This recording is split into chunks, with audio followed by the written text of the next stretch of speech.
Yeah, no pressure. Thank you, Mark. Okay, so I'm going to hit my share screen one now so that I can share the desktop and of course the presentation with you. And then I'm going to talk you through what I'm planning on doing for this one. So this should be on there now. I hope everybody can see that. I'm going to turn my video. Well, I don't actually know if you see that, but I might minimize this one. So you're mainly going to be ending up with my voice, if that's okay. So thank you, Mark, for and oyster diving, obviously, for the invitation, for organizing the whole thing. My name is Elke. I want to talk about sharks of the Red Sea. So Mark gave you a little bit of our personal history about how we actually started basically diving together. So I'm going to give you a bit more of an introduction about who I am and why I'm actually talking to you about sharks on this kind of platform. And of course, talk you through what I'm planning on talking about exactly throughout this webinar, presentation, meeting, whatever we want to call it with this technology. Yeah, and Mark and I think Tracy will keep track of questions. And we agreed that if basically at the end of a chapter, if there's any questions that fit to the subject that I haven't answered, then they're going to basically ask them straight away in your name. And then, of course, in the end, there'll be more options for questions as well. Okay, so I hope that works for everyone. So a bit of an introduction then. Who am I? I'm a biologist. My name is Elke. I'm originally from Germany, and that's where I studied. And then I finished my studies in biology with a PhD on the behavior and on the communication of bottlenose dolphins. That was in 2002, incredibly already. Then about 2 years later, I threw in my second passion or hobby or major interest, that was the diving, and started working on Egyptian liverboards in April 2004. And about 6 months later, I came across these beautiful sharks that you see there on the picture already on the left-hand side, the Oceanics, or Longimanus as well. And I started studying them. And that has been actually the start of my sort of shark research career, if you like. So the Longimanus project, which is still ongoing. And then I expanded the research while I continued working on the Egyptian liverboards and using them as a platform. And eventually I founded the Red Sea Shark Trust, and that was now in 2012. And this is now the umbrella organization for both the research projects that I'm still running here in Egypt, and also the kind of awareness and educational programs that I'm doing. Yeah, so this is who I am. This is why I'm here. This is why I'm talking about this. So basically, I'm a combination of a biologist and a dive guide that has been studying sharks in the Egyptian Red Sea since 2004. So what do I want to talk about today? A bit of an outline of this presentation, just very quickly, the different sort of chapters I want to talk about.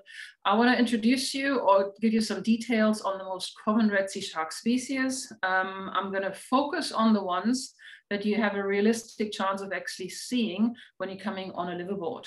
And that means on a liverboard that focuses on the area sort of Brother Islands and further south. So starting from Hurghada or Port Ghalib. I don't want to dismiss the rest of the Egyptian Red Sea, Tiran or Ras Mohammed or any places like this, but this is very simply the areas that I've done most of my trips in, where I have most of the experience and where I collected most of my data. So this is where I feel most qualified to talk about. There's definitely stuff to be seen up in the north as well. Not only wrecks and reefs and that stuff, there's also sharks, but as I said, I'm going to focus on the liverboards and on the itineraries that I mainly did over the last 17 years, just to give you basically the majority or the biggest sort of like benefit from my experience. So common Red Sea shark species, how to identify them, where and when are the best basically places and times to dive with them. This is a bit of the idea of this first introduction. And then of course, we're talking about diving. So I want to talk about how to dive with these sharks here in Egypt. That's a little bit of the background, what the legal situation here is, how we're approaching this, and of course a bit of the guidelines that keep the diving with sharks safe. I'm going to mention, of course, my major study object, because they're very special when it comes to their behavior around divers. So just quick outline, some recommendations on the do's and don'ts when it comes to diving with sharks. And then also I want to tell you a little bit more about the Red Sea Shark Trust. I gave you a very quick intro about what it's all about, so a few more details, a bit about the motivation behind it, and of course the aims and like the goals of this trust, and what I'm doing with it and why I'm doing what I'm doing with it. And as a final part of this one, I want to introduce you to the new platform that I'm using now for my trips and for my research, which I'm very excited about. And then after this, Mark will jump in a little bit more talking about the plans that we made, actually, Mark and oyster diving and myself, for some trips in the near future. Yeah, so this is the outline. This is what it's going to be, and I hope you'll enjoy it. So let's get going. Right, so common Red Sea shark species, starting with one that I think a lot of you might have seen already. For the others, it should definitely still be on the bucket list if you were not lucky yet. I'm talking about hammerheads, more specifically about the scalloped hammerhead shark, which is the more common of the two hammerhead shark species we have here in the Egyptian Red Sea. Now, of course, if you see them, like the lower one here, this hammerhead that I'm just pointing at it with my cursor, which I hope you can see, obviously that's an easy one to recognize. If you can actually see the hammer, also known as the cephalofoil, then it is really not rocket science to tell that it's a hammerhead shark. But have a quick look at the shark above that is actually closer to the camera, which is full on from the side. Now it's close enough that you can also still see the hammer actually, but imagine that shark being a bit further away and you wouldn't actually really be able to tell that this head is extended to the side the way that it is. So you can still tell it's a hammerhead shark actually, and the way that you do that is looking at a proportion which helps you with identifying a lot of shark species out there. But of course, a lot of them will mainly be silhouettes and you won't get very close to them, unfortunately, as far as I'm concerned, but this is generally how a lot of these encounters go. So if you look at this dorsal fin, it's high, it's triangular with a slightly rounded tip, and it's actually not sitting quite in the middle of the body, it's sitting a little bit further towards the head. And these proportions will tell you, even without seeing the hammer clearly, that this is a hammerhead shark and that this is a scalloped hammerhead shark. Yeah, so just I'll point out these proportions for some of the other shark species as well, because as I said, even a silhouette in the distance will still allow you then to identify what you're actually looking at or what you might have seen. Okay, so scalloped hammerhead sharks, as I said, here in Egypt, we are not Cocos or Galapagos, so we don't tend to see them in their hundreds. If we're lucky and in the right season, we might get to see a school of scalloped hammerhead sharks. The main luck that I've had was Daedalus Reef. So up in this little table, you see the best season and the best sites to look for these sharks specifically. So generally we have a chance of seeing them all year round, but definitely the best season as far as I'm concerned and from the experience from the last 17 years is May to July. And then, yeah, the itinerary should definitely include Daedalus Reef, Brothers and Elphinstone at the same time. You have very good chances as well. I could name a few more sites. St. John's Plateau as well is actually quite good. But for the school of hammerheads, Daedalus, and school means here, if you're lucky, 15, 20, 25, maybe 30. And if you're extremely lucky, you might see a few more than 30. Yeah, but this is definitely one of the sharks that we have very close encounters with, maybe not the numbers of other places, but of course, if it's in a few that are curious and that hang around you, that is still a very, very special thing to have. So that's species number one that I wanted to introduce. The second one, again, is actually quite a special one, and the Red Sea is largely underrated when it comes to these sharks. I'm talking about pelagic thresher, as you see now on your screen. A very, very special shark in terms of their shape, of course, in terms of what they look like. And most people actually, when they think pelagic thresher, think Philippines and Malapascua.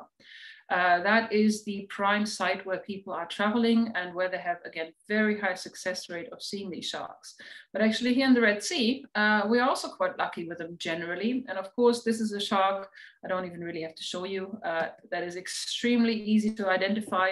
No other silhouette out there looks like this. So this massively long tail, especially the upper lobe, will clearly identify this thresher shark. And the ones that we have here are the same like in the Philippines, the pelagic thresher, that is the Indo-Pacific species. It's sort of like tropical and warm waters. So again, here in the Red Sea, as I said, we see them very regularly, actually all year round. They tend to disappear a little bit in the really hot, like summer months. And also in the busy months, because it's quite a shy shark species. But even if it's not between November and March, which I would consider the best season to see them, we can find them. They just tend to be a bit deeper. So the encounters don't tend to be as close, especially for recreational divers. From November to March, cooler temperatures, less divers generally. And then we can be lucky and might see them even as shallow as 20-25 meters. And of course, with the visibility here in the Red Sea, that can be then really beautiful encounters like the one that you actually see. That picture was taken here in Egypt at the Brothers. And yeah, that shark was no deeper than 20-25 meters. So that was, I think, taken in December. So that is pretty much what I'm trying to say. Yeah, so again, you'd have to go to Brothers or Daedalus. These guys are open ocean sharks. They come to visit these offshore pinnacles and then they leave. They don't hang around long, but yeah, seeing them, even just the silhouette is actually quite special as well. Okay, so there we have common Red Sea shark species number 2. The next ones you are probably familiar with already, a fairly common reef shark, the gray reef shark, a very classic shark shape. You can see them in the Maldives as well, here in Egypt, and a lot of other places across the Indo-Pacific, actually.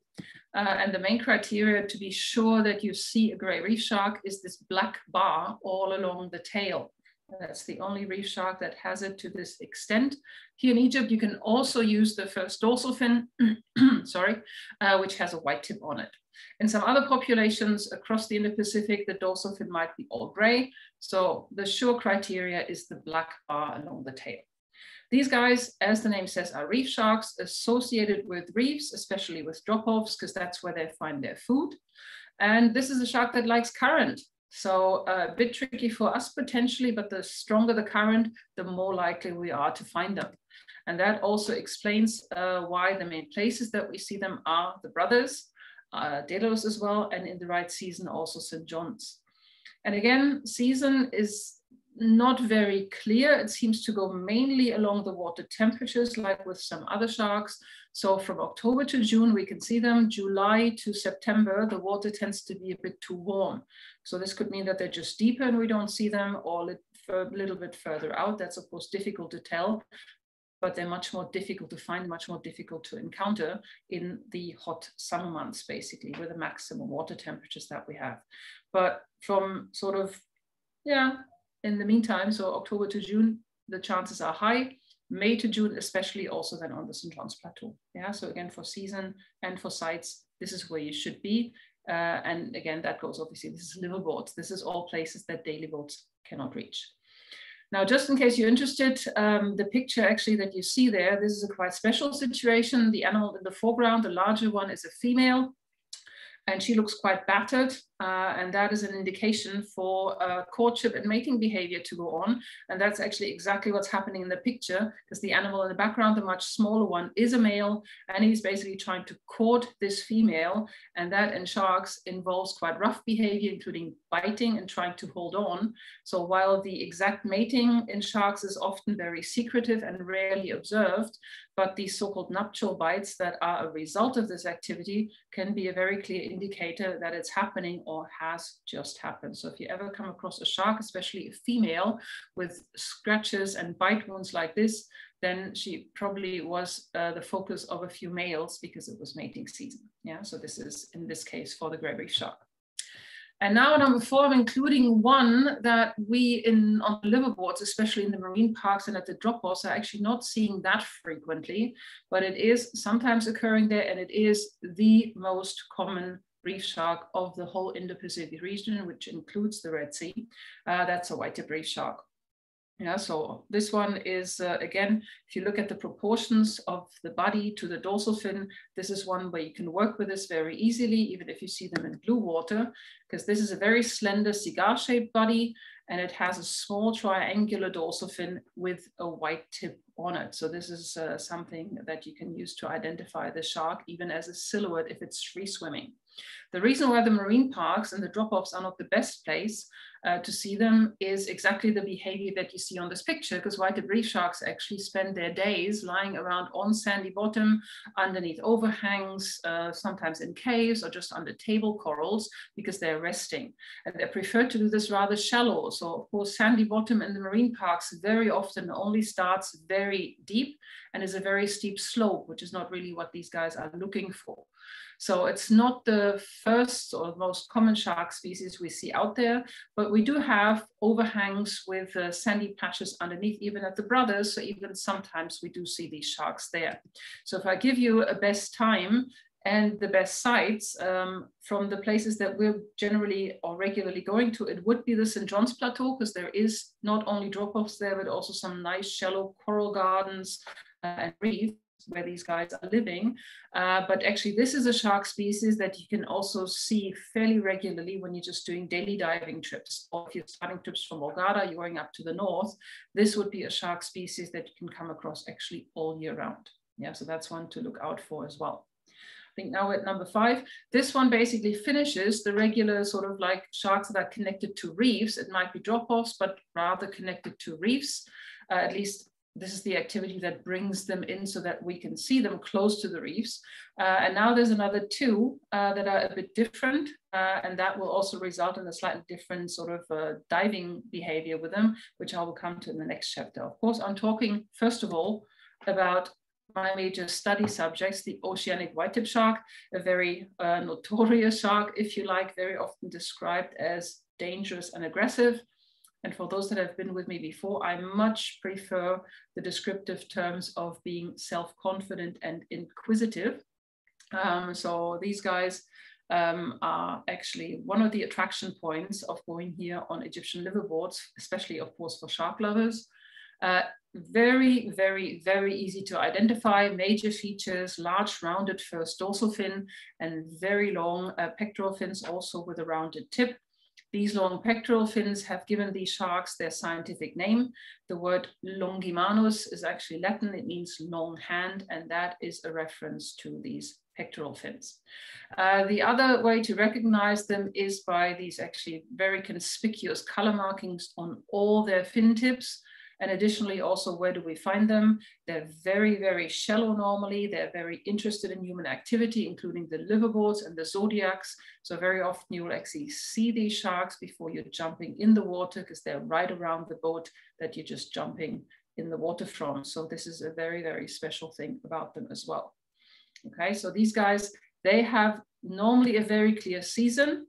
We had a couple of years where we actually had them all year round, so that happens occasionally, but very generally over the last 17 years, the best season to see them was October, November. And since this is an open ocean or pelagic shark, you would expect to see them at these offshore pinnacles that are surrounded by and very close to deep water, which is their main habitat. So again, we're talking about the classic marine park trip, Daedalus, Brothers, and also Elphinstone. Yeah, so this is the main place to see them. And then very similar in behavior and environment to these oceanic white-tip sharks is the last one that I want to introduce in greater detail. That's the silky shark. Besides the oceanic, that is another one of my favorites. That's a beautiful shark, quite large, actually one of the largest ones we tend to see, fully grown, about 3 meters, whereas the others tend to sort of hover around the 2–2.5 meter mark as a maximum, except for the thresher with a massively long tail, but the body actually is not that big. So these guys come around not so regularly. And of course, if you look at the shark, not really many color markings there. So to tell you, explain to you how to identify them, I have to go back to proportions to a certain degree. So considering their whole body shape, they're quite long and slender. And in the middle of this slender body, they actually have a rather smallish triangular dorsal fin, which mostly has a rounded tip as well. Like the oceanics, very often they come around the boats. They're interested in this activity. And then if you see them in shallow water like the oceanic, you might notice something else that will help you identify them, which actually has given them their common name. And that is a bit of a metallic tinge to their body. Yeah, they're very shiny. They're very, very silky, literally, when you look at them. So that makes them also so, as I would say, so attractive as a shark. And again, very similar in terms of being self-confident and being potentially quite curious also around divers. That makes them stick out as well. So it's not really seasonal, and we have like whole times where we don't see much of them. But again, over the years, if they are around, they tend to be around mostly from April to June. And again, like the oceanics, mostly close to their normal habitat, which is the open ocean. So again, offshore pinnacles, I'm repeating myself with that one, offshore pinnacles of Daedalus Brother Islands and also of Elphinstone. Yeah, so this is the ones, if we're going on a marine truck trip, depending on the season, this is the main sharks that we are looking for. And this is the ones that we're hoping to interact with, actually. That's the idea. Now, there's of course a few others around. It's not that they're not common, but it's not that regular, and it's a lot more difficult to predict if or when they're gonna come around. You'll know them, probably at least most of them. I'll introduce another three. Of course, everybody has heard and potentially also already seen a whale shark. Now here in the Egyptian Red Sea, yes, they do pass by, but when and where exactly, that can be tricky. And actually in certain seasons, you're almost better off doing daily diving from Hurghada with very good chances of seeing these whale sharks instead of getting on a liveaboard. To be honest, there it's really seems to be more or less random. One might pass by and then you don't see them for months or maybe for a whole year, and then all of a sudden one of them pops in again. So for me, I cannot really find a proper pattern there. As I said, closer to the shore, for some of these daily dive sites, that seems to be almost more likely. Yeah, but you never know, it happens. This one was a sighting from the brothers, and actually this whale shark, weirdly enough, hung around for a full 3 days. Which is very, very unusual. It's just a matter of luck, obviously. So whale sharks can be an option. We do have tigers here in the Red Sea as well. Again, very unpredictable. We've had years, 2009, 2015, where they hung around in certain places for 1 or 2 months, and then they disappear again. Then you catch the odd glimpse of them, and really the only thing that you normally catch is a glimpse. They're very, very shy around divers in the conditions that we're diving in. So seeing one is actually very, very lucky. And unfortunately, as far as I'm concerned, because I really, really like these sharks, we see less and less silvertips. They've never been the most common sharks that we see, but the odd one we would see in Elphinstone, on the St. John's Plateau, at the Brothers. But for me personally, it has been actually now quite a few years. And yeah, I don't really know obviously why that is the case. But yeah, hopefully we're gonna have some sightings again at some point in the near future. Yeah, so this is the idea. So this is the shark species that I wanted to talk about. Again, there can be surprises. The Red Sea actually still is very, very good for surprises. I can give you one more example. For the first time ever, I actually saw a so-called spinner shark here in the Red Sea, and that was last year on one of the few safaris that I was able to make at the Brothers. You probably never heard of spinner sharks. There's only one place actually that I'm aware of that divers can dive with them. They're pretty widespread, but they just tend to avoid anything where human activity is or divers are. So these spinner sharks that I have seen before were in the Maldives, a special place involving actually the leftovers of a fish processing plant. So that is a very, very special case. But other than that, I've never heard of divers actually encountering a spinner. And all of a sudden, there it was passing by along the reef, gone very quickly, but definitely a spinner shark. So surprises like this are always possible, which makes the diving obviously in the Red Sea that interesting. You never really know what you're gonna see. And all in all, actually, we have a good 30 different shark species here. So yeah, there could be a few other surprises that I didn't mention now that you might come across on any of the liveaboards or even the daily dive sites that you might come and visit, okay? So this is when it comes to shark species. Now, I don't know if there's any questions that anybody wanted to have answered at this point. So I would actually need a bit of an input from Mark if we're doing anything with this. Yeah, I can come in. So we have got a couple of questions already. The first question we've got is from Andy, and he wants to know, with it being about a year now since really there's not been much diving in and around the Red Sea, do you know what the effects on the shark aggregations have been around Brothers of Daedalus so far? Unfortunately, of course, I was also quite limited in my options to get out there. So the first trip that I actually did out in the Red Sea, that was pretty much immediately after the complete sort of like, we didn't have a complete lockdown, but there was no liveaboards, no diving allowed. That was in the beginning of July. And that was a marine park trip, Brothers, Daedalus, Elphinstone. And I thought actually it was, in terms of shark sightings, very, very typical. So the water was quite warm already. So there wasn't that many, especially, well, shallow hammerhead shark sightings. There was the odd oceanic that we had at the Brothers. Also the odd hammerhead at the Brothers and in Elphinstone. So this for me was quite typical. And then I managed to do another 3 trips throughout the year, September, and then later on October, late October, late November. And classically as well, the Oceanics showed up right there and then in quite large numbers, especially in Daedalus. So I would say it was a rather typical part of that season. But of course, there is also the argument that for changes to actually really happen, even a few months or half a year might not be quite enough. And of course, there's another issue also when it comes to the rest of the marina, because of course, yeah, we're looking at sharks in the moment, but they're connected to the environment, obviously. And without any liveaboards out there, there was also a lot of people sort of out of business. And I think quite a few of them turned to or had to turn to fishing, not necessarily out in the marine parks, but more local sites. So a lot of divers, a lot of boats, there's also a lot of eyes out there that can report this kind of stuff. And of course, that also didn't happen. So it can go both ways. It can be a recovery effect, or it can actually lead to also more fishing activity out there. And that's very, very difficult to document or to know if it has happened or to which degree. Cool. So the next question, I think you're probably going to come on to this anyway, but I'll ask it now, and if you want to defer it, you can do.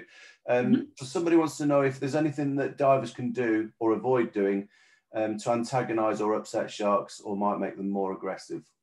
Yeah, the next one is going to be diving with sharks. So I'm going to mention a few of the do's and don'ts for the what I would call normal sharks, and of course also for the Oceanics.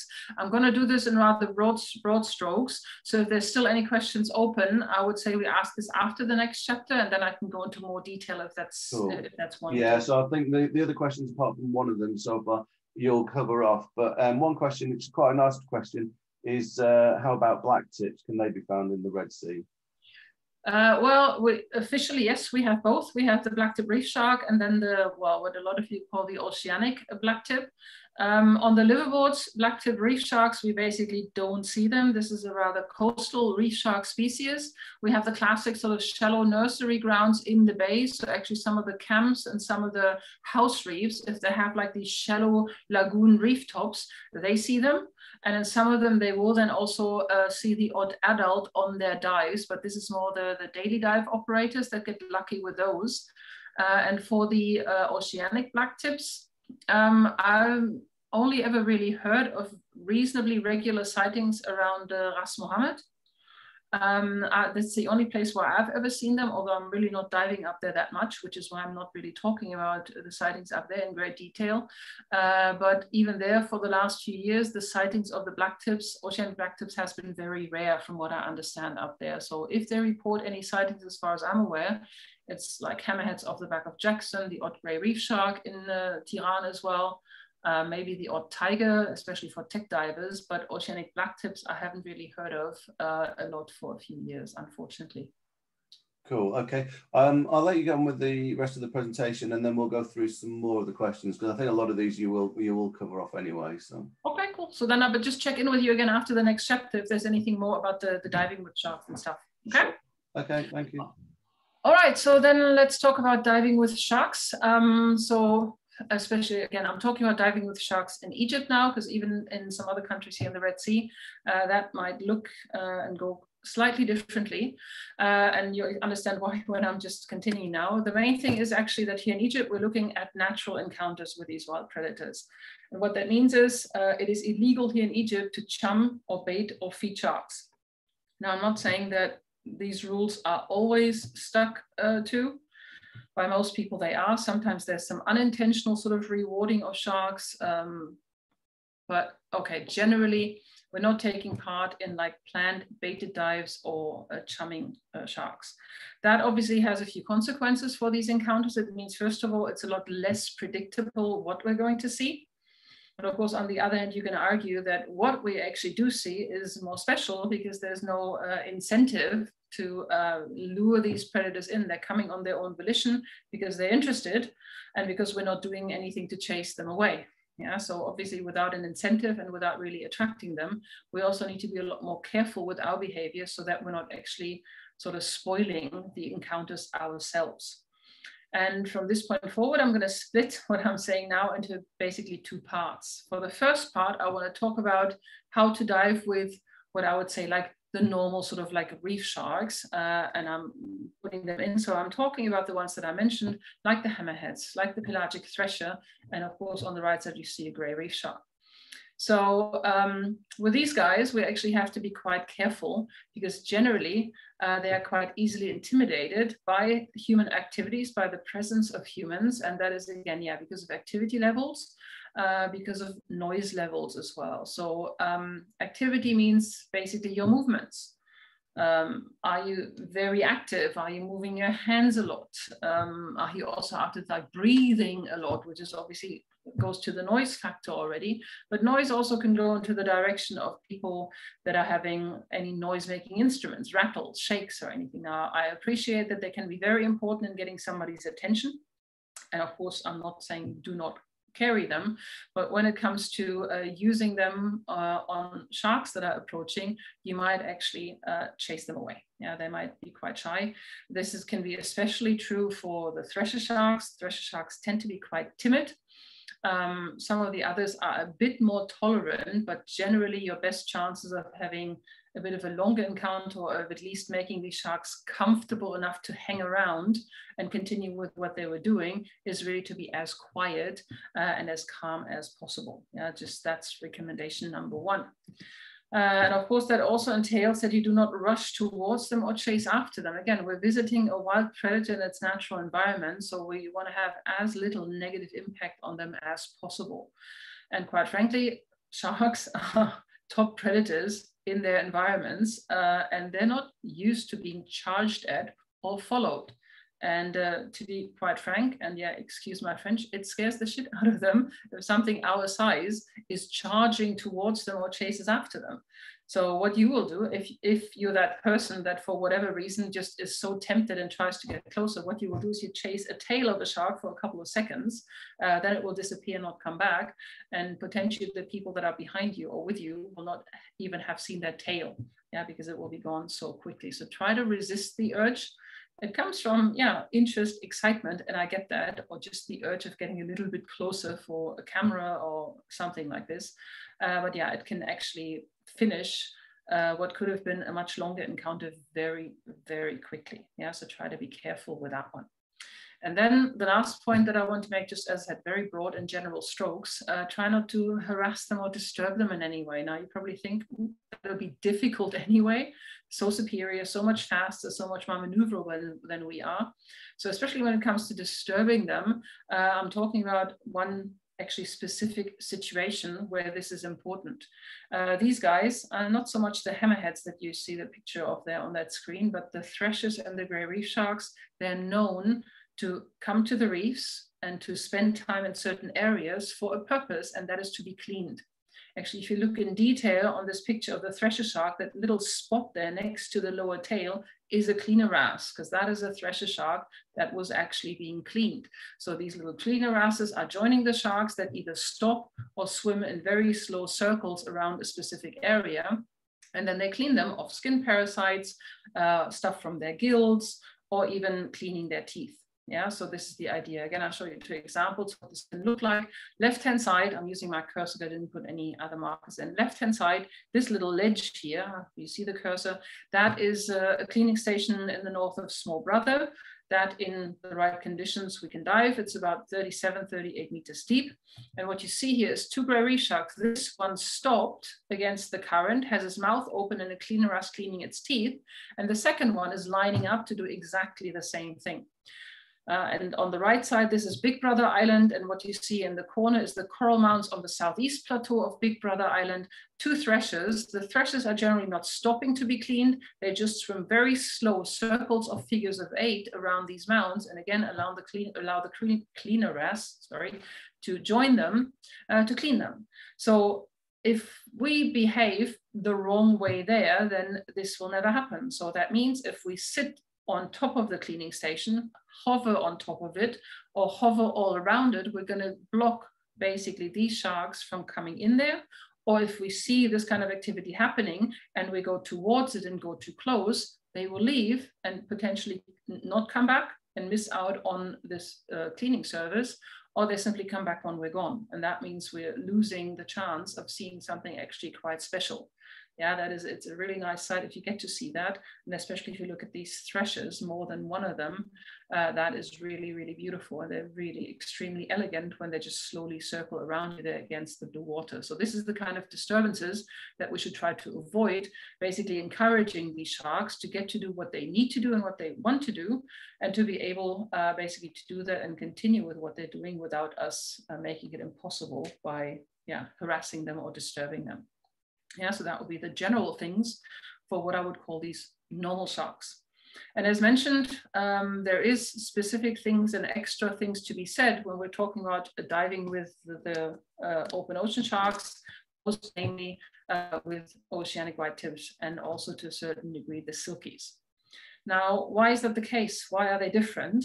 The difference is very clearly in their behavior. I mentioned it very shortly before. Oceanics and silkies are very, very self-confident oceanic predators, and they are known to be very curious and inquisitive. And this is exactly the behavior that they show towards divers.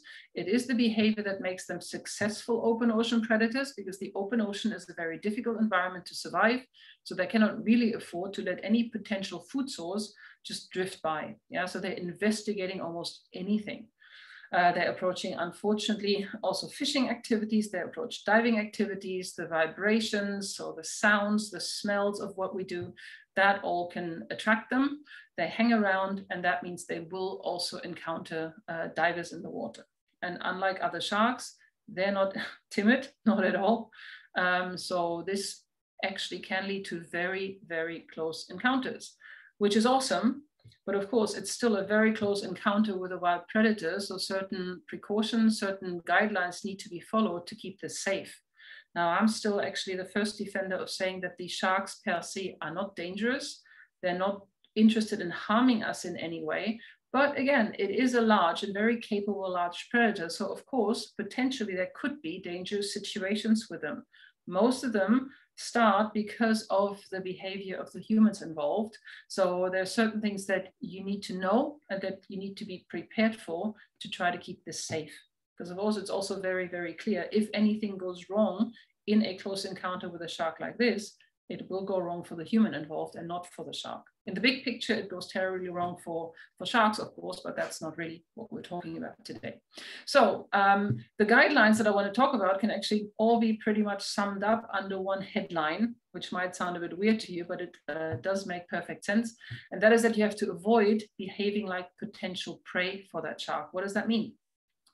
The typical prey for a shark like this is anything that is in trouble of some sort, sick, injured, old, weak for whatever reason. A lot of these animals, and it could be pretty much anything, turtles, other sharks, rays, bony fish, pretty much anything, even seabirds, a lot of these animals are flopping around on the surface uncontrolled. Yeah, so quick and erratic movements send signals to sharks like this that sort of indicate there's potentially easy prey available. Yeah, so this is, for example, something you want to avoid. So this whole thing starts, avoiding to behave like potential prey starts with very clearly staying calm when sharks like this are around. You are being approached by a very self-confident predator. So your response to this needs to be that you at least appear self-confident as well. So as I just said, no erratic movements with your hands, with your fins, just stay calm and appear confident. Yeah, it's a totally different interaction instead of flopping around, or even worse, turning around and kicking away from that shark as quickly as you can. Yeah, running away from a predator will trigger sort of a chasing response that is very, very natural. Yeah, not only in sharks, but in any other predator, including our domestic dog, if you throw a ball away for them or something like this. So that is very, very similar. The next point is then the positioning in the water. It's a good idea to take a vertical position in the water column when you're around oceanics or silkies. Very simple reason. From this vertical position in the water, you can actually turn and have a look around you and see what's going on with only very minimal fin movements. You just pivot a little bit with your fins and you have a chance to turn and to basically check where the sharks are going, because it is really important to keep your eyes on them. And if there's one shark around, there may be more than one, not because they're social, but they're attracted by the same things. As I just said, sounds, smells, activities. So you need to keep track of the sharks around you. Otherwise, again, classic predator behavior, they will approach you from the blind spot, because something that doesn't see them also doesn't do anything to them. So then they're much more comfortable coming even closer to you. So keep an eye on them without moving too much. If you're in the classic horizontal trim position and the shark comes from behind and above you, for you to turn and keep track involves a lot more movement, maybe also a little bit depending on your experience level, but the vertical position makes that a lot easier. Yeah, so that's a good position to be in. And then especially with the oceanics, they might be very, very shallow. They're finding a lot of their food, as I just described, flopping around on or near the surface. So that's their comfort zone. That's where they're very persistent in approaching, probing, and investigating objects. So that means for you, limit your time on or near the surface. It's also one of the main reasons why it's not allowed to snorkel or swim in any of the areas where oceanics might be around. Yeah, so limit your time on or near the surface. You jump in, drop down to 5 meters as quickly as possible, no matter if you're jumping off the back of a liveaboard or if you're rolling off a Zodiac. And as a general rule of thumb, the deeper you are, the less likely very close approaches of these sharks actually are. And I can extend that to another point. The closer to the reef you are, that counts as well. It's not that the oceanics are never coming to the reef, but generally they're most comfortable approaching objects, including divers, in the shallows, in the blue. This can be underneath the liveaboards or further out in the blue, away from the reef.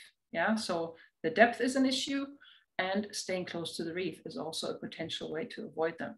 Because really, if you're jumping in the water and there's oceanics around, you need to be prepared, and you should be fairly sure that you can handle potentially very, very close encounters. And if you look at that shark on the picture, you can see that he's extremely close to the camera because there's this white membrane that flicked up over the eye. This is the so-called nictid heading membrane. It's a protective membrane that they only put up if they're very close to an object that might quickly move towards them and could potentially damage the eye. So this is super close, and this shark felt the need to close it. That was the closeness to the wide angle lens, actually.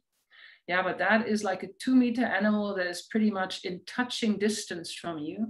So this is, it can be quite challenging if it happens the first time. But as I said, thankfully, it's also quite easy to avoid. Stay close to the reef, go a bit deeper, and this is very unlikely to happen. If you are prepared, if you've done it before, a lot of people also enjoy that very, very quickly, because generally these sharks, they're quite relaxed. Yes, they're curious, but that's normally the end of this. Yeah, so if you stay calm, then normally there is no issues. And I'm sort of living proof. I've been seeking out these sharks over literally thousands of dives and never really had a tricky situation with them. So I'm not saying that will never happen. As I said, they're wild animals. They're never going to be 100% predictable. Looking at everything and all the experience, I would still definitely say that diving with these sharks, if done correctly, and if you stick to the behavioral guidelines, then that's safe.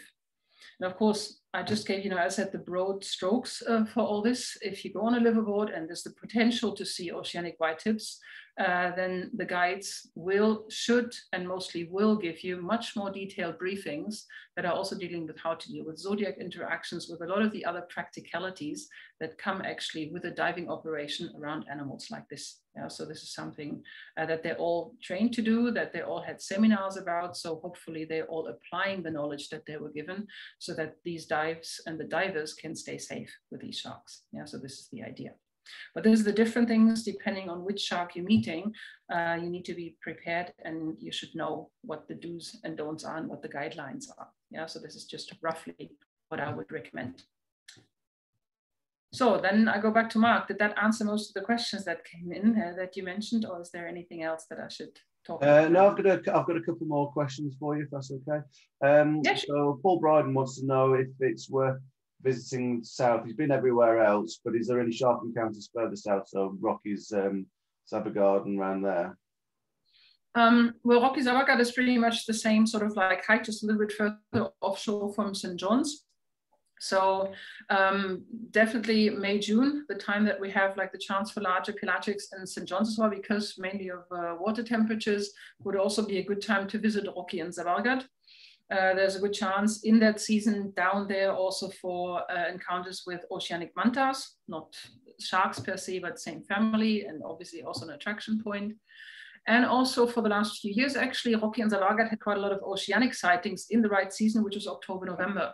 So on both of these seasons, I would definitely say yes.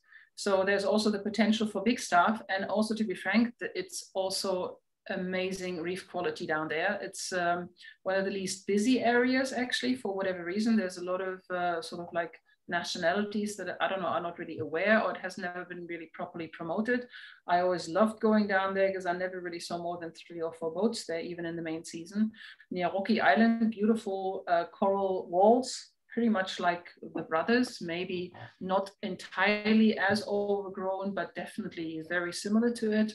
And when it comes to coral garden quality, Zavargad actually is one of my favorites. So even without the large pelagics, which you obviously cannot guarantee ever, I would say it's definitely worth going, yes. Okay, next question from Martin L. Are any of the sharks you mentioned in that migrating, which presumably is most of them into some form or another, but is there any actual evidence?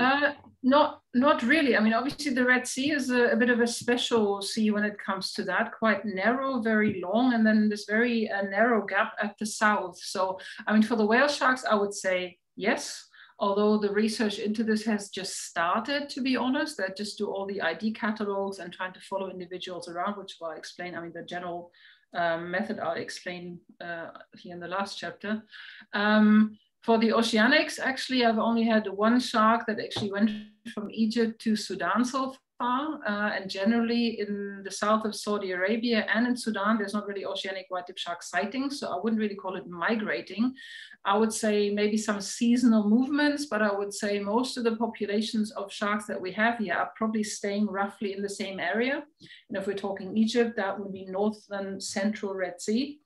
As I said, whale sharks might be a bit different, oceanic mantas might be a bit different, but the sharks that I mainly mentioned now, it doesn't look like it, but there's a lot of information missing, because what we're not doing here in Egypt yet, and that what only just started in actually Saudi Arabia, is the tagging of sharks, the satellite tagging, and that should give us more information about this. For now, I would say there's not really much evidence for proper migrations going on actually in the Red Sea.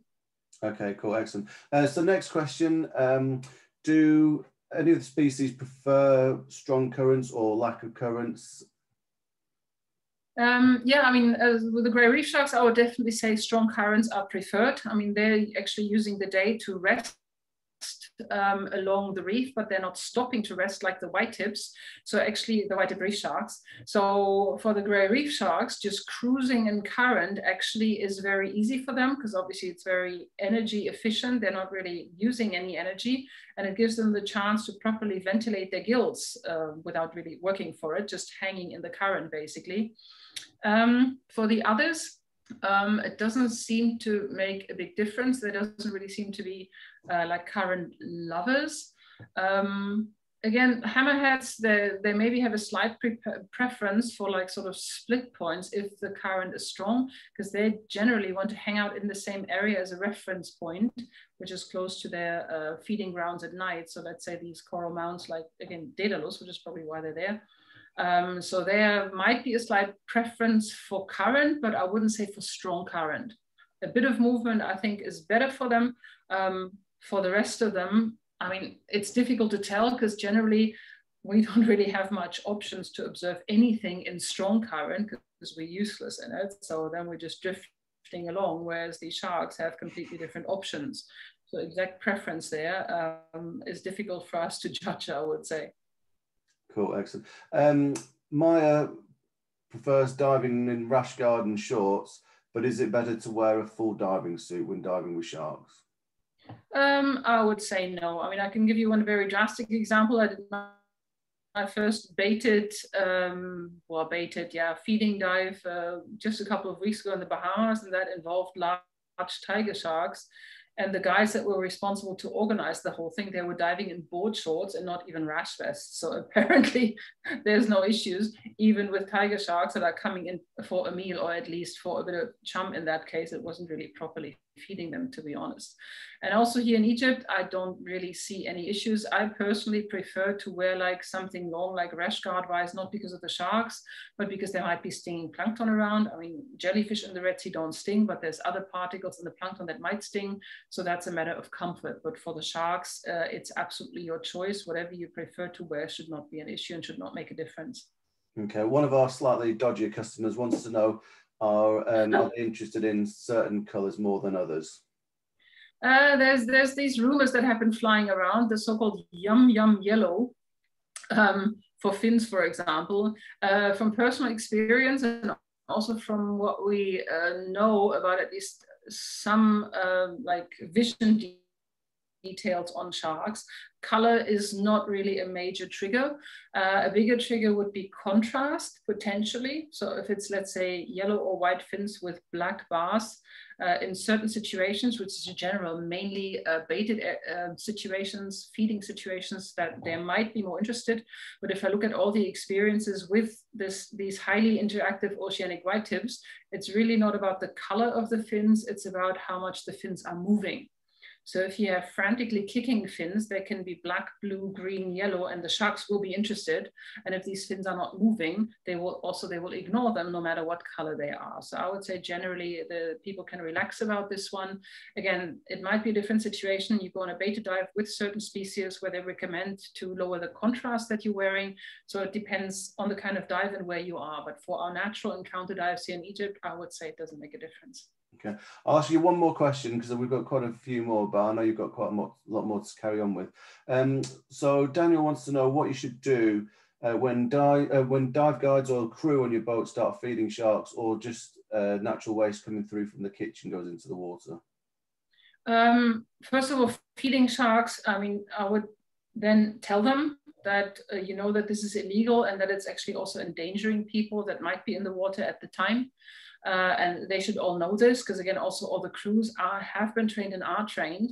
And when it comes to the organic waste, I mean, that there's a little bit of sort of like particles coming out with the kitchen drain that cannot be helped, but also all the liveaboards actually have very, very clear instructions and rules that organic waste is not just basically washed out or thrown over the side during the day, or while people are in the water, or while they're at the reefs.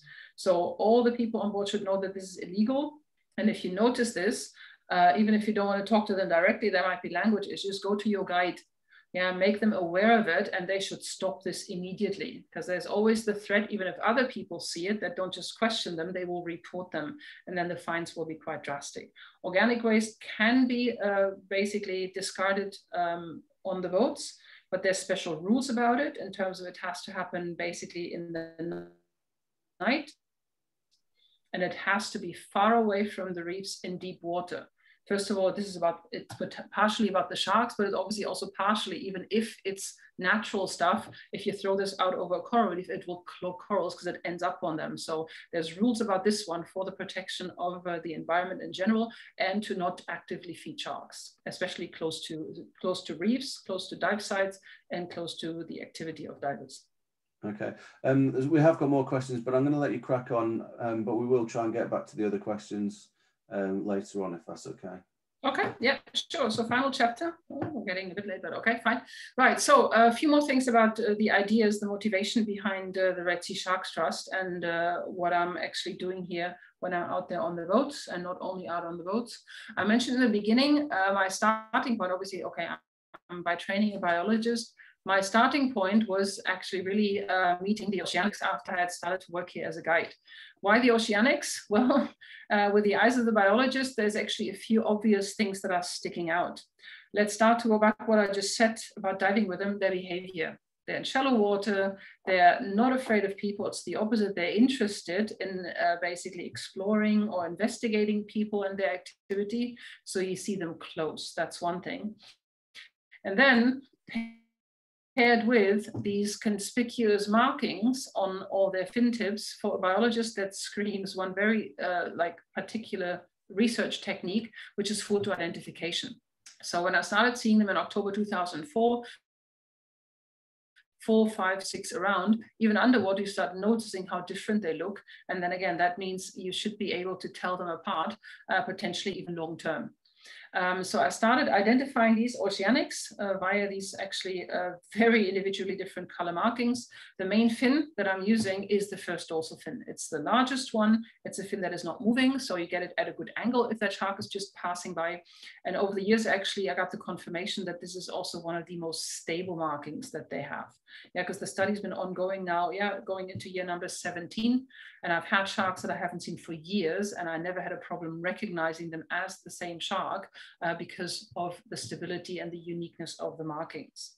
So as a result, there's now a huge database, the biggest one for the species actually in the world, that is comprised of about 45,000 individual images, and that led to the identification of more than 1,000 different individuals over time. I can show you just examples how different, or maybe for you also how similar the markings look. I've obviously been staring at these kind of markings for the last 17 years. For me, that's very, very obvious differences. And the good thing is humans are very good at visual pattern recognition because there is no software that does the matching for me. It's still less time consuming than you might think now, because again, with a certain familiarity with what you're looking for, you can actually fairly quickly find out if you know a shark or if it's in the catalog, even if this catalog is now quite large. So this is a set of fins from the same place, from Brother Islands, all taken in 2018. So this is just an excerpt of the sharks that were around at this point in time. And of course, photo identification is good in many ways. It allows you to individually identify and then therefore count animals. It's non-invasive, which is a good thing. You just take a photograph.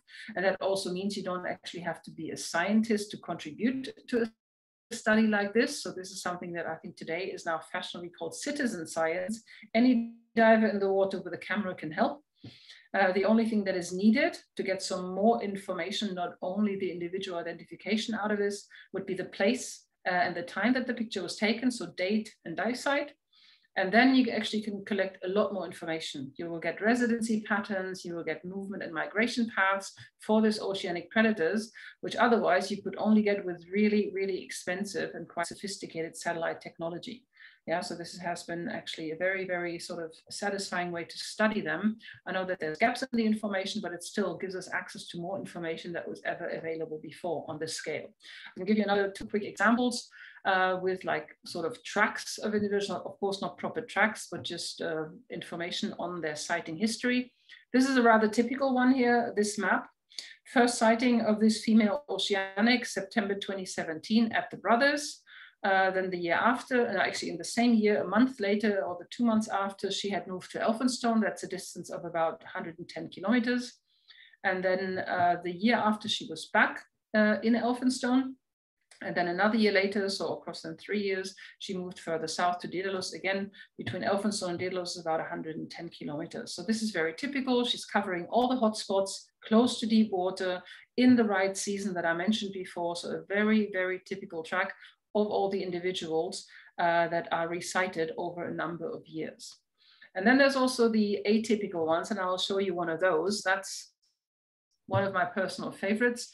I've known her now for 10 years. That's one of the sharks that I have sighted on a number of occasions over these years.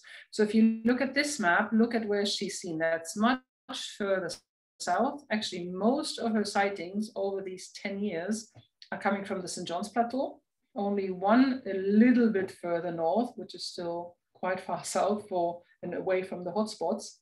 And then also the times that she's seen, the months, is unusual. That's out of season actually for the hotspots. So April and May, very commonly. Yeah, that is actually the same place on the St. John's Plateau, in the very south of the St. John's Plateau, where she's seen. Now, why is she so special? She's not only special because of when and where she's sighted actually, and actually the time that she's been showing up. Now 10 years or 11 years is a long period of time. She's also unusually large actually. This is a picture of her, and I don't know how many of you have met oceanics, but she probably looks strange to you in terms of proportion. And that would be actually the right sort of impression. Because if you look at her, her biggest girth is sort of around the head area where the gills are, sort of here in this area. and then she tapers off. I would give her probably really close to 3 meters, and she is probably the largest oceanics that I've seen. If I've seen other oceanics her size, it was maximum 1 time, and then I've never seen them again. So she keeps coming back and appearing in the same place. Obviously, last time, May 2019, I was thrilled to see her because I hadn't seen her in 5 years. So that was really, really nice. But her proportions are unusual, and you will see that much clearer if I show you what the typical young adult oceanic that makes up most of our sightings actually looks like in proportion, which would be this. Yeah, so here you see that first of all, very slender, but the head actually just, here she gains in girth, and the biggest girth is sort of between the pectoral fin and the dorsal fin, so in a completely different place than her. These guys have a maximum of maybe around the 2 meter mark, maybe 220 if they're big. And as I said, she is somewhere between 2.5 to 3 meters long, because I never really properly measured her, but just as a visual impression. So I don't know if that's an age thing, if that's some people in a paper talked about 2 subspecies, but she definitely has a very different sort of like distribution pattern from the majority of the population, wherever that came from. So there's some interesting things that came out over time. And of course, I'm sure there's a lot more to come. It's a massive database. There's a lot more information in there. And in the moment, I'm actually starting to cooperate and talk to researchers on the Saudi Arabian side. And hopefully I will get some more information out of there with the help of some more people that are a little bit better at statistics than I am. But yeah, there's a massive database, lots of information that I collected about the oceanics. And since that went quite well, and then I found out that there's really not much else happening on this side of the Red Sea with the shark research, I took on some additional projects. I have now another photo ID catalog for gray reef sharks. That is slowly growing, and also for silky sharks. That's the smallest one, but again, slowly growing. The focus is definitely on the oceanics still, but even with these guys, all these photo ID things are possible. And then since 2011, I'm also doing a general shark monitoring program, which actually includes all the shark species and as many details about the sightings that divers have of them over time. This is the part where everybody can help. With photographs, underwater images, and as I said, as long as date and place are known, this is all really, really helpful. So this is basically the research side, and yeah, Red Sea Sharks is the umbrella organization for this. But if you look at the tagline there underneath the name, there's 2 other major words in there. One of them, of course, the first one is conservation, and the other one is education.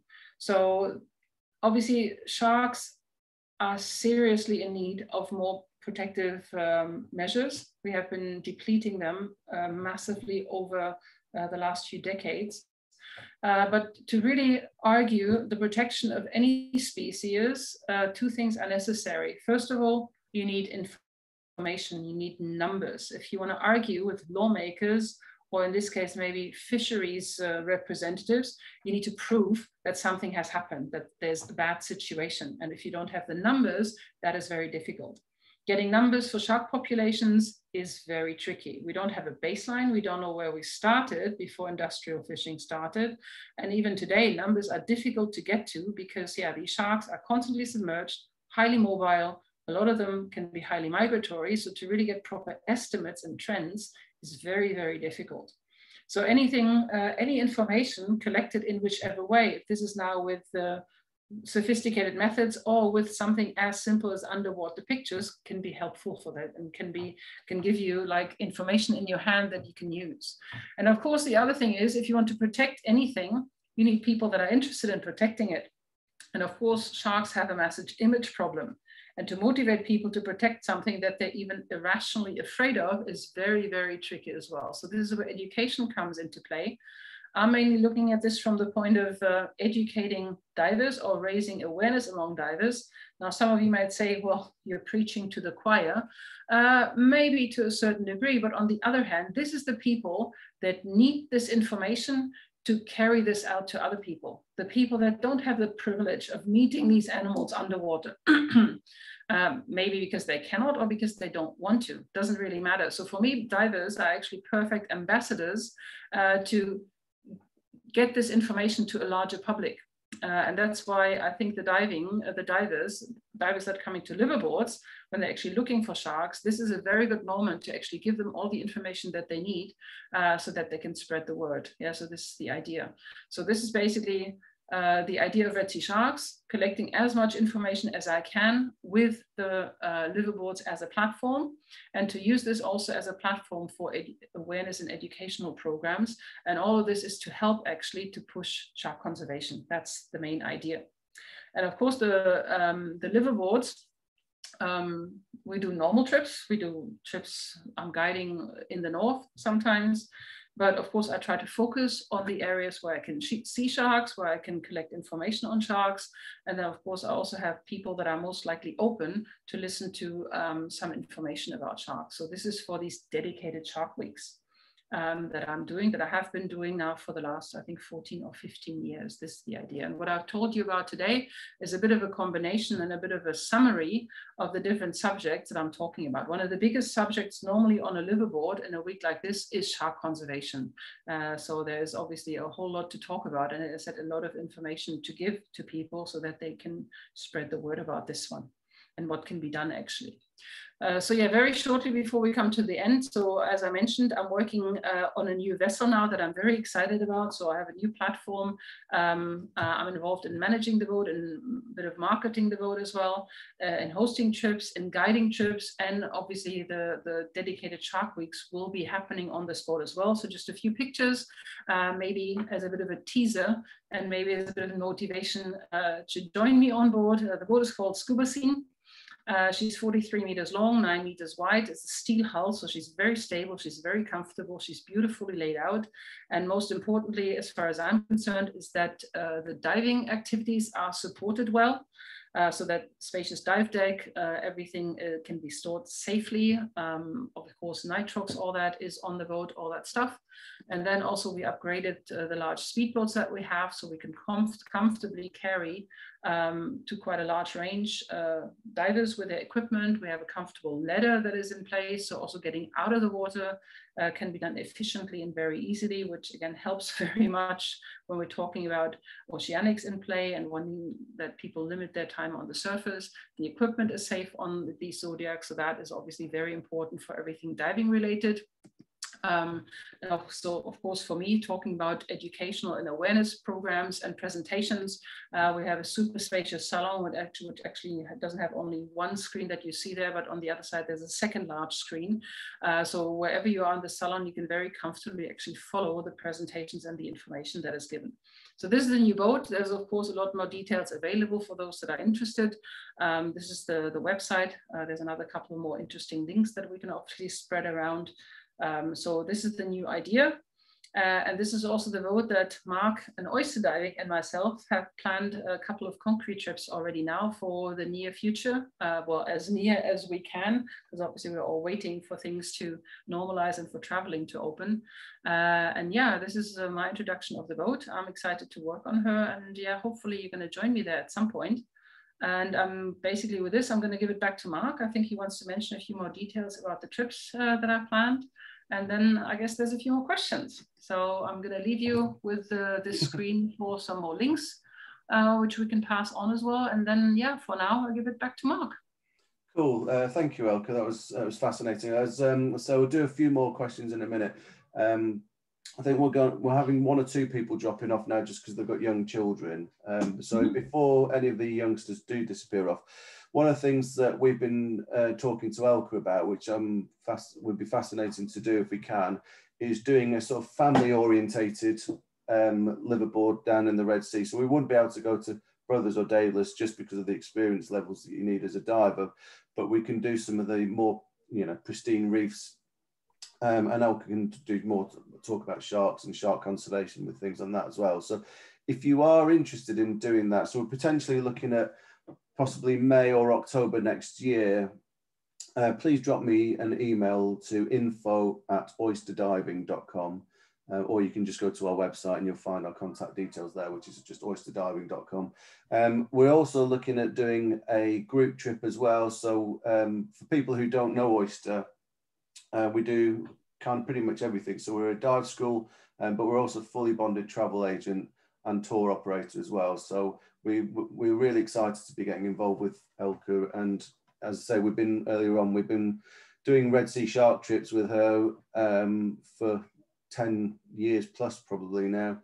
So we're going to be doing more of them as well. So if you want to join us for one of our trips, it's whether you're a couple, single person, it doesn't really matter. To do some of the itineraries, you obviously need to be slightly more experienced than others. So if you want to do the Brothers Daedalus, normally it's Elke, are you 50 dives on your new boat, or are you 35? Yeah, I mean, a lot of operators are down to 30. We would prefer actually 50 for the marine parks, and advanced open water, ideally, if you want to make the most of it, especially maybe for threshers with a deep specialty. And of course, nitrox can help as well, extending bottom times. Of course, the specialities and advanced course can also be done on board. I mean, I don't know, with trips with you, you bring instructors normally anyway, so this can either come from your side or from the guides that are on board, but this can be arranged. But yeah, a minimum of 50 dives would be preferable, actually. If people are super comfortable and they're confident, I'm not saying having less than 50 dives will keep them from coming on this trip, but then it might be a steep learning curve because it can be quite difficult surface conditions. We might ask for negative entry, so there might be some currents. So generally for this kind of trip, I would say minimum of 50 dives would be a good idea. But I mean, there are other itineraries that people can enjoy. Oh yeah, sure. I mean, if we do the northern trips or even deep south, then there's a lot more relaxed diving. There's quite a few more trips off the back of the boat. So definitely these trips are open for different experience levels and different numbers of dives. We take them happily. I mean, 30 dives is absolutely fine for trips like this. And even still there on trips like this, you can also still do training on the boat if you want to continue with it. So all of that is definitely possible. For anyone who's never had the privilege of diving with Elke, her nickname whenever we're on board is the Shark Lady. I won't do what the underwater hand signals are. But I mean, I've probably done it at least half a dozen times myself. And of all the trips I've done around the world, I've been very privileged to do. This is still absolutely one of my favorite. There's nothing really that can make you feel more alive and get the adrenaline going, and so fascinating as when you're diving with oceanics in particular, in my case, is what I love. I agree. Yeah. Still. Yeah, and it just makes the hairs on the back of your neck stand up. But I can honestly say, I mean, I've obviously haven't done it as long as you and as frequent as you, but I've never once felt threatened by them as well. So you do a couple of the questions we've been getting, and which I don't think we're going to get time to answer, is, you know, about some of the accidents that have happened, but these are very few and far between, and there's normally a fairly logical explanation for those as well. So I don't know if you maybe want to touch on that later on, but so yeah, I've put a link on the chat as well, which has got a link on our website to Elke's boat, which is Scuba Scene. It would be lovely to have you on board, either on one of our oyster diving trips, but we can obviously also book you on. We've got the full itinerary and availability for the boat as well. So if you want to have a small group of you and you think, well, we can only do this particular time, we can happily book that for you as well. Okay, so do you have time for a couple more questions? There was a few more. Yeah, I don't mind. I'm available. I have no issues. I have no other plans. Yes, not go to the pub, can you? So, okay, one of the questions, which I quite like this question, what's the most beautiful shark encounter that you'll never forget? Wow, that's a difficult one over all these years. Good Lord, that's a tricky one. I mean, as you just said, I mean, the oceanics are still very, very special to me. And of course, I have been in situations with them where there was really not many other people around. There were 5, 6, 7 of them, really self-confidently. And then, you know, just, yeah, it's so special because they're pretty much, they confront you as if you're a nobody, whereas everything else runs away from you underwater. And I still have this feeling, and this is pretty much every year, when the season starts, and we haven't seen much of them throughout most of the year, and then this first like silhouette appears like from the blue and just keeps coming towards you, and that is still like breathtaking, actually. Just, yeah, I find them stunningly beautiful still. I find them very elegant, and yeah, that has never really gone away after all these years as well. So it's difficult to single out a certain encounter. I of course had very close encounters, like this particular one that I mentioned, this really large female. She's super chilled. This is a shark that I also dived with at night, which I think for a lot of people is a bit of a no-go, oceanics at night. But yeah, especially with her, I've actually absolutely no issues with her. And I've had quite a few people that dived with her in the night and absolutely loved it. That is a special thrill as well, just in the darkness, and then they appear and then they glide by as calmly as they would during the day. But just yeah, to put that into context as well, when I spoke to Elka on the phone last week, she was in the Maldives, and she goes, oh, I said, how's your day been? Yeah, I've just got out of the water. Yeah, just been diving with tiger sharks. So. There's me looking out the window and he's chucking it down with rain. Oh no. Yeah, that was very lucky. I didn't think that was going to happen, obviously, because of the situation. So just like, I think about 2 weeks before the trip started, all of a sudden I heard, no, you're going. I was like, oh, really? I am? And I actually couldn't believe it. No, that was awesome. That was cool. I'm sure people are actually interested in the current situation in Egypt now. So the UK government is talking about it was the 12th of April originally, now it looks potentially more like the 5th of April, where they're going to talk about international travel. I think, Elke, you've been saying that there's been very few cases on the Red Sea Riviera, as I would call it. So not talking about Cairo and places like that, but it could be one of the first places to reopen. Whatever I can say is purely anecdotal. I'm not working in a hospital. I have no access to any official numbers. What, of course, is very obvious that the amount of testing is very, very small. Generally, I mean, I have talked to doctors here as well that have seen a couple of positive cases that did test people, and they generally reported that the symptoms were quite minor. There's of course some rumors flying around, but generally I don't think that here in these Red Sea, on these tourist areas, there was any signs of the health system being overwhelmed.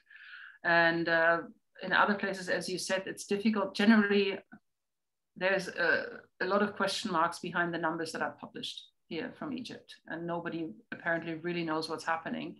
I can say from the personal also life experience here in Hurghada, it seems quite relaxed. Of course, we have rules about mask using and social distancing that they try to enforce also with fines. And of course, I mean, apparently it has worked quite well. I mean, I had to test, of course, for going to the Maldives and coming back, and I didn't seem to have caught it. So, I mean, and I don't know actually anybody personally here in Hurghada that has. As I said, it's anecdotal, but it doesn't sound like a massive issue here from what we know. This is, as I said, it's very personal, it's very anecdotal, and might not reflect the real situation, but this is the impression that we're getting here, living here. So yeah, I mean, what most airlines are doing now anyway, you're kind of almost in a no lose situation at the moment. So if you end up booking a flight and a boat space, and because we're not able to travel, we can completely reschedule that as well. Most airlines will give you a refund as well, and that's what we're planning on doing as well. If people just can't find any other time to reschedule. Yeah, I mean, I get it. It's all a bit uncertain, and everybody's still waiting and stuff, and everybody tries to make it as easy as possible. Like also what we try, people are interested, taking a booking first, and then we wait with deposits, and still things look as if they're really, picking up and are opening up. So everybody does what they can to try to get through this. And of course it has been taken so much longer than I ever thought it would. And yeah, hopefully we're getting to the end of it. But at least in the UK, you seem to be racing ahead with vaccinations, unlike a lot of other countries. So yeah, that makes something right. hopeful. Cool. In Germany, total chaos. Actually, I just heard that my sister actually will get her vaccination before my 77-year-old father that has a heart problem. I don't know how that ever happened. She doesn't even know how it happened, but it's unreal what's going on there. I don't know. No, very strange. One question here is quite a nice question. Is they're talking about whale sharks specifically, but I guess it could work for any shark. Are you sharing or requesting data from any other parties for tracking purposes? Yeah, I mean, I just basically had now since I had some time during the liveaboard's not working thingy throughout the last year, I actually shared all my manta and whale shark data with the guys working in Saudi Arabia, because they're creating pretty much like a wild book here for the Red Sea, and it's part of the global sighting program. So this is obviously the data that I'm sharing. We're probably also going to cooperate on some other stuff over there. And for other shark species here for Egypt, where in the moment there is no research going on, I'm still happy to collect information. I mean, storage capacity is cheap. And even if I'm not using it in the moment, I'm quite happy to store the data with the information of where and when, of course, with the pictures, so that even if in the future somebody is actually interested in starting a research, that there's some actually historic data that they can use.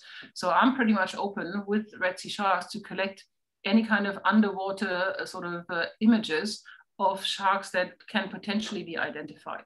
And of course, if people are not sure if they are or not, I mean, rather send me the pictures, and if they're then not really suitable, then that's fine, but then I can at least keep track of stuff that is suitable and can make it available to other people for future research if that's happening. So all of this, I'm very happy to do. Hopefully we haven't lost all of our younger members of the audience.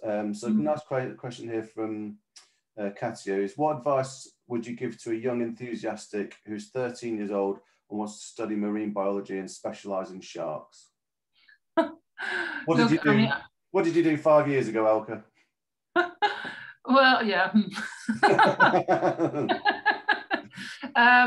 Well, I never really took a direct path. I mean, I had a couple of, I don't know, I wouldn't say dense. I mean, I never planned on focusing on sharks, but obviously I was lucky enough to have the encouragement also from my family to say, do and study what you're interested in, what you're passionate about. Because I mean, all these plans of like that you try to find something that will give you a good living or give you a good job, by the time you finish studying, this whole structure will have changed and exactly your job is not needed anymore. So go for what you're passionate about, then you have the best chance of being good at it.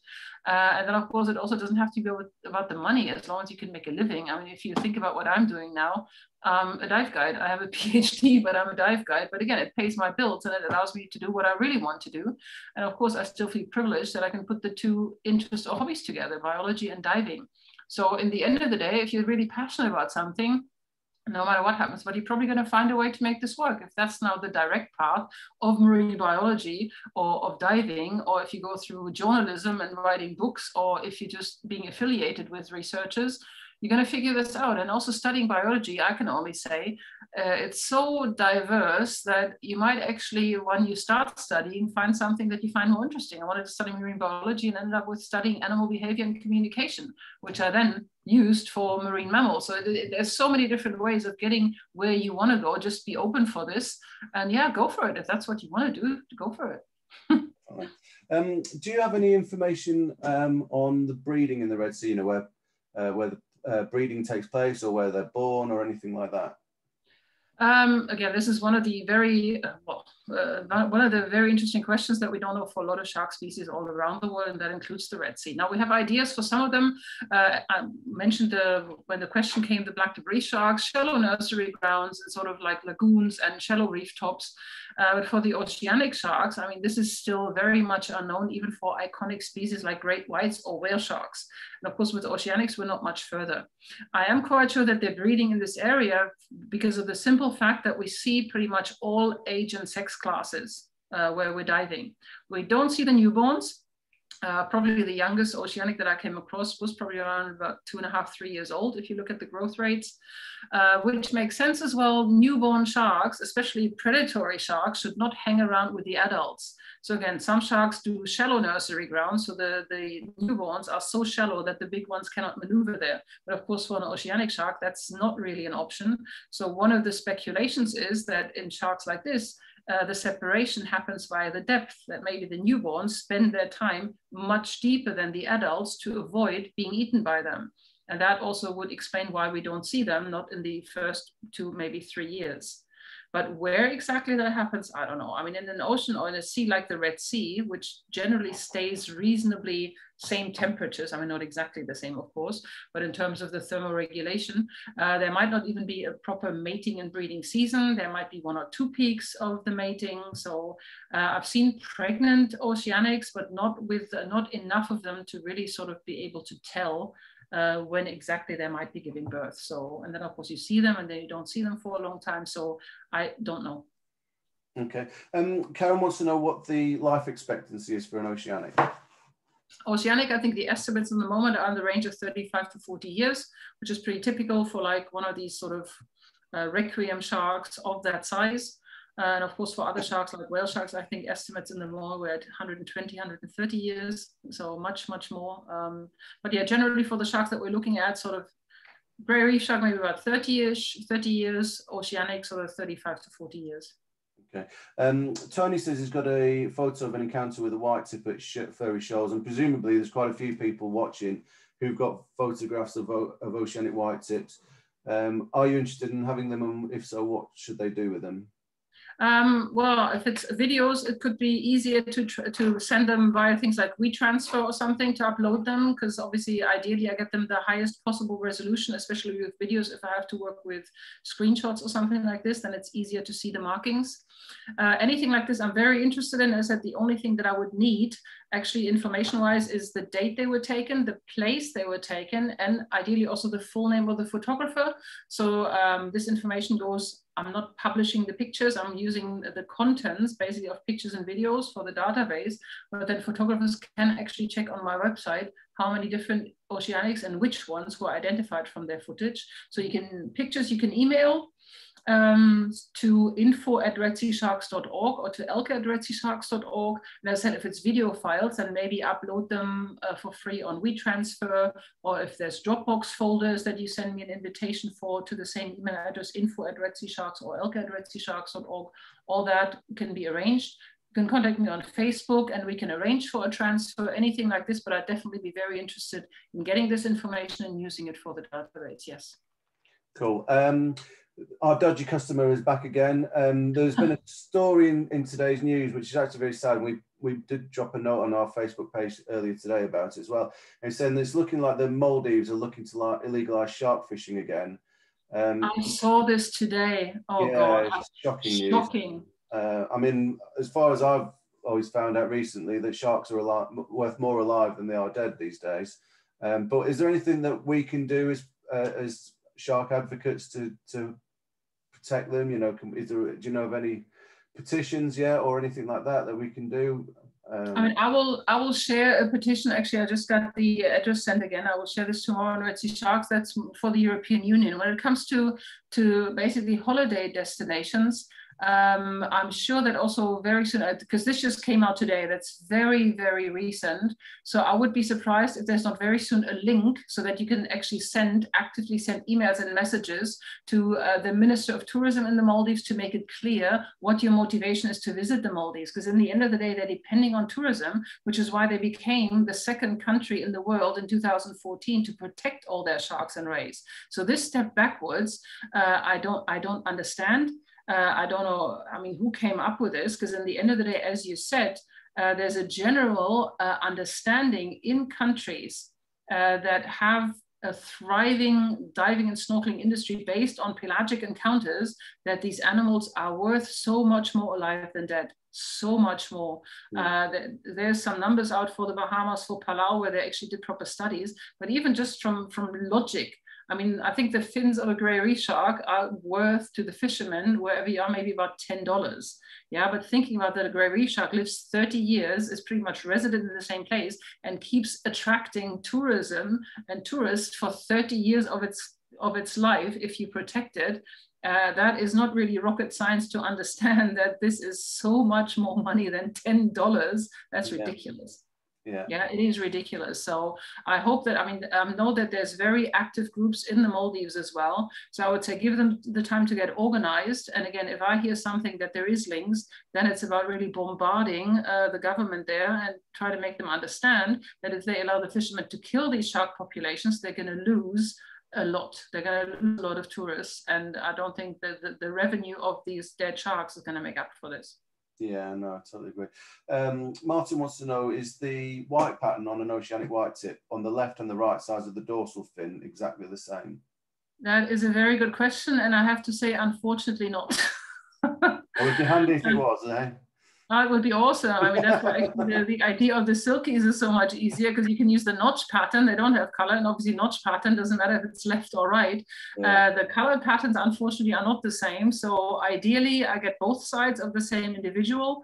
That I try to do when I'm at the water myself. So if you see me frantically racing around an oceanic to try to get to the other side, this is what I will try to do. But of course, this can be a problem. I mean, if I get pictures sent and I have this animal maybe in my catalog on the left side, and then I get the right side, I might not even be aware that I have this animal already until I'm in the lucky situation that I get a video that shows it from both sides. That's why I'm trying to actually collect all the markings. So even let's say on a video, when the shark passes by, I might get to see as the tail moves the other side of the tail. So from my other side picture, even if it's only the tail that I have, I might still allow me to put left and right together. So I try whatever I can to get them from both sides. Okay.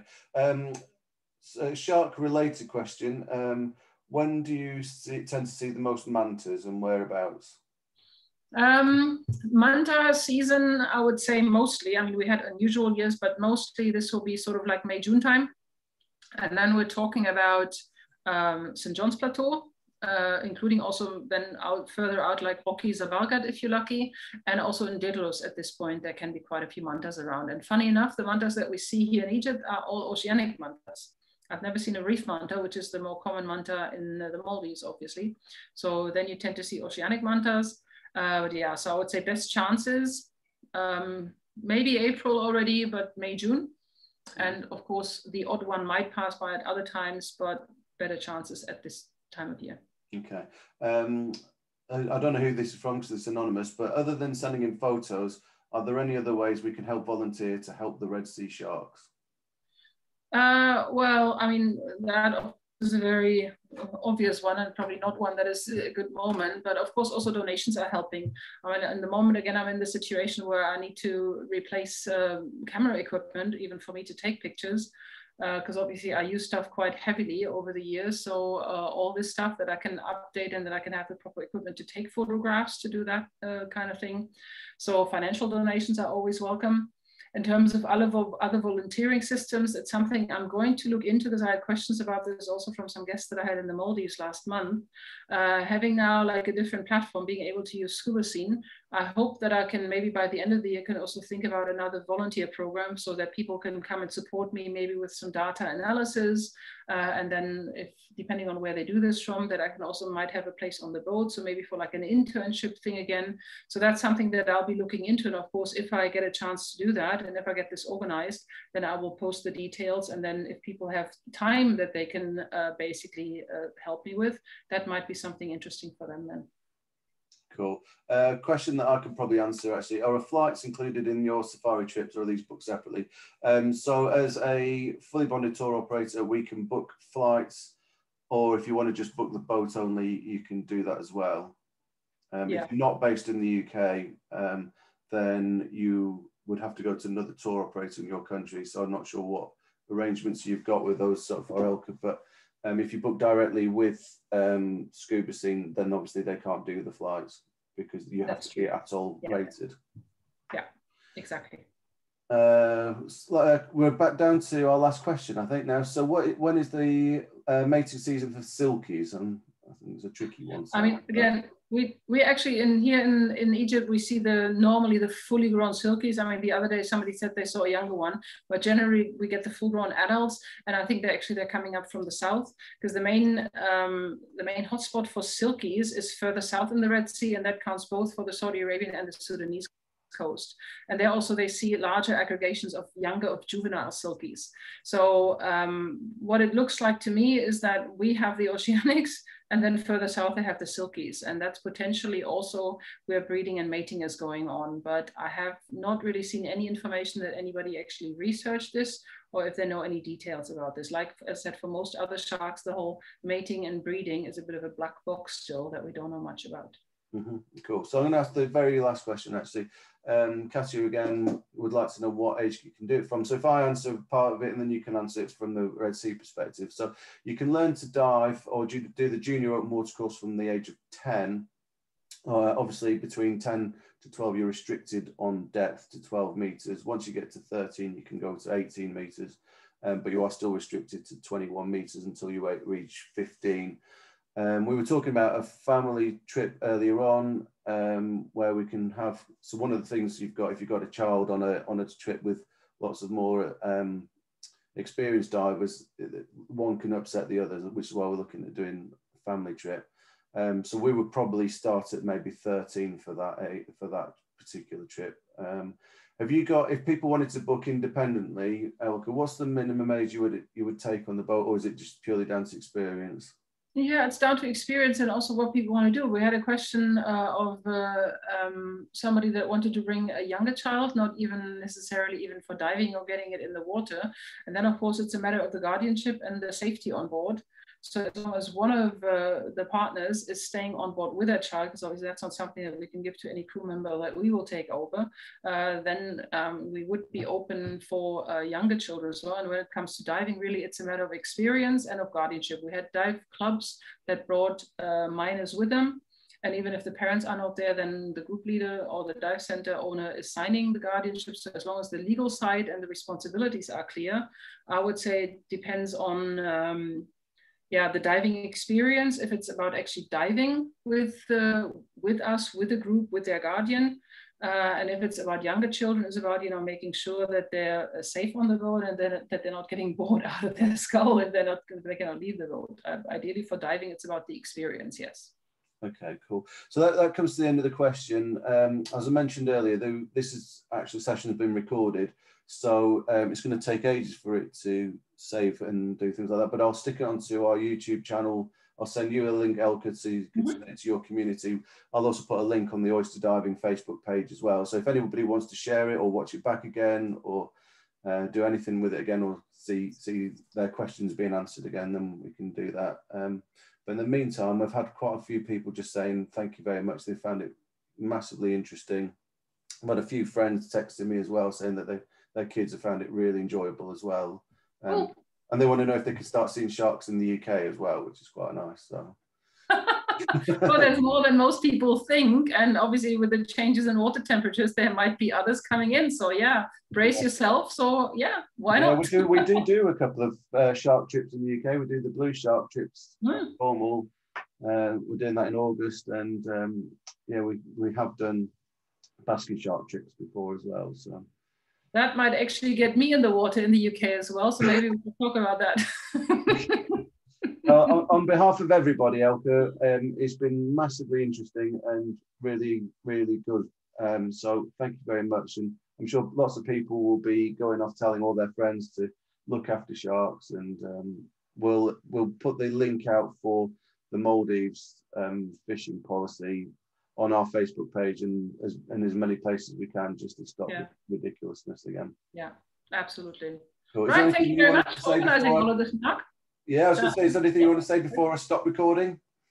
No, I love talking about sharks, as you might have noticed, so I take any opportunity. So yeah, thank you very much for organizing it and for hosting this for all of us. So yeah,